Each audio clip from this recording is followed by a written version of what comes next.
बिस्मिल्लाहिर्रहमानिर्रहीम। आज की इस वीडियो में हम बात करेंगे कि फ़ालज के मरीज़ों का आपने घर में किस तरह ख्याल करना है, उनकी केयर कैसी करनी है, उनकी नर्सिंग केयर में क्या क्या चीज़ें आती हैं जिसकी वजह से मरीज़ को फ़ायदा होता है और वो मुख्तलिफ़ बीमारियों की तरफ मज़ीद नहीं जाता। देखिए, फ़ालज एक ऐसी बीमारी है जो कि मरीज़ को माजूर कर सकती है, उसके पूरे एक हिस्से को भी माजूर कर सकती है, उसके बोलने की सलाहियत को भी माजूर कर सकती है, उसको बेहोश भी रख सकती है। अब अगर किसी बंदे को फ़ालज हो जाता है और वो हॉस्पिटल से डिस्चार्ज होकर घर जाता है तो उनको कुछ पॉइंट्स बताए जाते हैं, उनको कुछ चीज़ें बताई जाती हैं कि आपने मरीज़ का इस तरह से ख्याल करना है, क्योंकि अगर आप इस तरह ख्याल नहीं रखेंगे तो मरीज़ को बहुत ज़्यादा नुकसान उठाने का अंदेशा होता है। वो क्या क्या पॉइंट्स होती हैं?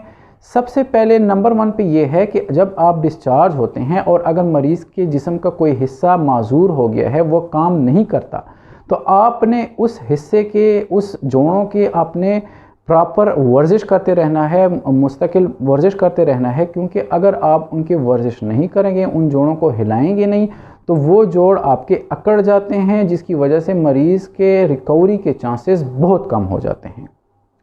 दूसरे नंबर पर अगर मरीज़ बेहोश है या बहुत ज़्यादा कमज़ोर है, अपनी करवट चेंज नहीं कर सकता, तो आपने क्या करना है कि हर 2 घंटे बाद मरीज़ की करवट चेंज करना है, उनका पोस्चर चेंज करना है। एक ही या सीधा या लेफ़्ट साइड पे या राइट साइड पे लेटा के नहीं रखना, उसको मुख्तलिफ़ किस्म के पोस्चर्स में चेंज करना है, क्योंकि अगर आप ऐसा नहीं करेंगे तो हो सकता है कि मरीज़ के कमर पे ज़ख़म बन जाएं, जिसे हम बेड सोर्स कहते हैं, और उसकी वजह से मरीज़ को नुकसान हो सकता है, मरीज़ को सेप्सिस में जाने के ख़तरात बढ़ जाते हैं। तो कोशिश करें कि अगर मरीज़ कमज़ोर है, मरीज़ बेहोश है, तो आपने हर 2 घंटे बाद उसकी करवट चेंज करनी है। अगर वो सीधा होता है तो उसको राइट साइड पे करें, अगर राइट साइड पे होता है तो उसको लेफ़्ट साइड पे करें, लेकिन आपने हर 2 घंटे बाद उसके पोस्चर को चेंज करना है।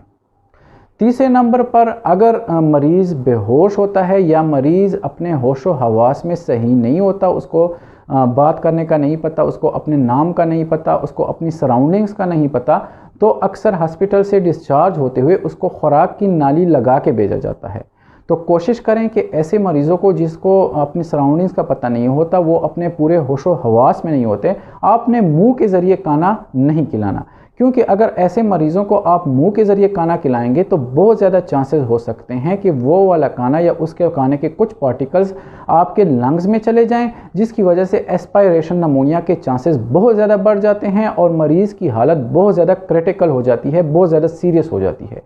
तो अगर ऐसे मरीज़ होते हैं, फ़ालज का ऐसा मरीज़ हो जो अपने होशो हवास में ना हो, उसको खुराक की नाली पास की गई हो, तो आपने उस खुराक की नाली में लिक्विड खुराक देना है। आपने मुंह के ज़रिए कोई खुराक नहीं देना, कोई कुछ चीज़ नहीं देनी, क्योंकि वो फेफड़ों की बीमारी में मुब्तला मरीज़ को कर सकता है। चौथे नंबर पर मरीज़ की सफाई का आपने बहुत ज़्यादा ख्याल करना है। आपने मरीज़ के मुंह की सफाई, मरीज़ के नाखून की सफाई, मरीज़ के बड़े पेशाब और छोटे पेशाब की सफाई का ख़ास ख्याल रखना है। आपने बार बार पैम्पर चेंज करते रहना है, आपने मरीज़ की जेल को खुश्क रखना है, और मरीज़ की सफाई, दांतों की सफाई आपने प्रॉपर तरीके से, जिस तरह आपको हॉस्पिटल से समझा के भेजा जाता है, आपने बिल्कुल उसी तरीके से मरीज़ की सफाई करनी है। 5वें नंबर पर अगर फ़ालज के मरीज़ जो कि बोल नहीं सकते, उनको एफेजिया हो गया हो, उनको बोलने की हिस्स कम हो गई हो, तो आपने उन मरीज़ों के साथ ऐसा करना है कि उनको बार बार बोलने की मशक करवानी है। आप कोई जुमला बोलते जाएं और उनको कहें कि आप कोशिश करें कि ये अल्फाज मेरे पीछे दोहराएं, उनको बोलने की मशक करवानी है। साथ ही साथ अगर वो पढ़े लिखे होते हैं तो उनको अखबार दें, अखबार पढ़ने के लिए दें, और उनको लिखने के लिए कुछ दें, ताकि उनकी प्रैक्टिस होती रहे और वो अपनी ये हिस्स वापस पाने में कामयाब हो जाएं।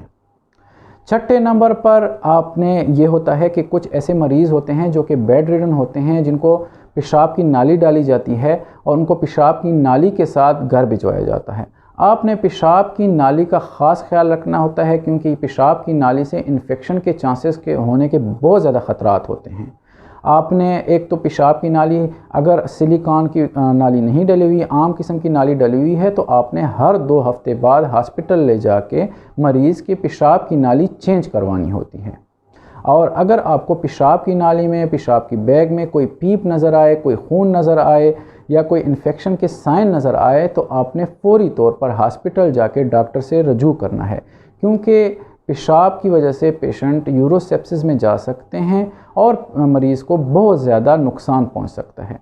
ये कुछ बातें थी, इन बातों पे अमल करें। अगर आपके पेशेंट को फालज हुआ है, अगर आपका पेशेंट घर पे है, फालज के मरीज़ की जो वाहिद इलाज है जो जिसकी वजह से मरीज़ के बेहतरी के चांसेस बढ़ जाते हैं, वो ये है कि आपने मरीज़ का नर्सिंग केयर बहुत अच्छे तरीके से करना है, मरीज़ का ख्याल बहुत अच्छे तरीके से रखना है, और जो जो बातें मैंने आज आपको इस वीडियो में बताई इन बातों पे आपने अमल करना है। शुक्रिया।